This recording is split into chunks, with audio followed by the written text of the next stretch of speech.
Hello सांग मैंने जय जगन्नाथ केमती अच्छा आपण मैंने आशा करुँचे आपण मैंने बहुत ही भल थे। चलते आज गोटे पूरा सिंपल सा खाଇବା डालमा आउ डिफरेंट स्टाइल रे गोटे भेंडी भजा।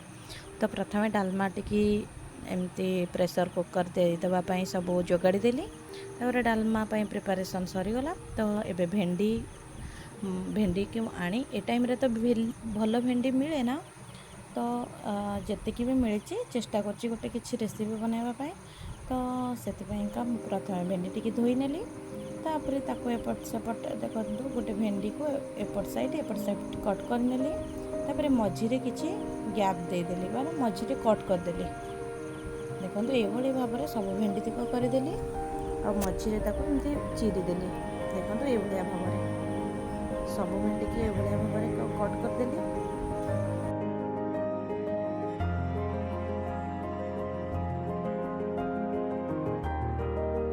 प्रथम भेंडी तो सब कट करदेली।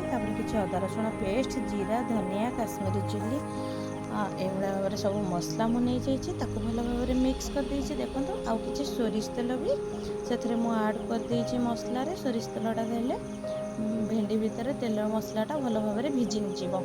तो ये भाव में देखो मो मसला टी प्रिपरेसन कर मोर अल्प भेंडी तो आम 2 जन मनीष तो मुझे अल्प भेंडी कर जो पेट ये एमती कट करी। तो ये भाव में मुझे मसला देदेली। देखो ये भाव में सब मसला देदेवे।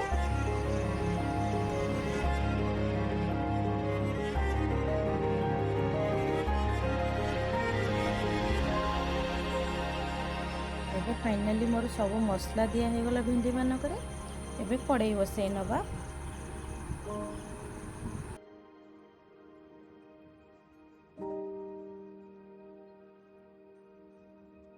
तापरे मो कड़ाई रे किछि तेल पकई नेली।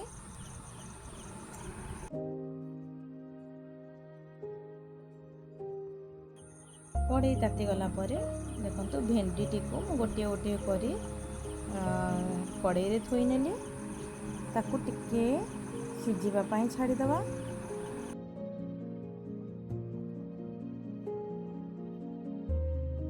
तापर मो किछि ता ऊपर लूण मिक्स कर देइछे।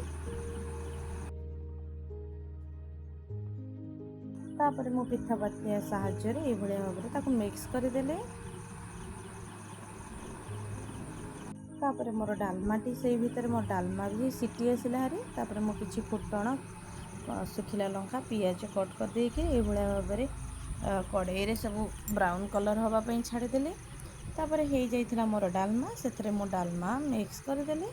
मोर आजिर रेसिपी डालमा आउ भेंडी मसला। तो केमती लगिला रेसिपी कमेंट रे कहिबे।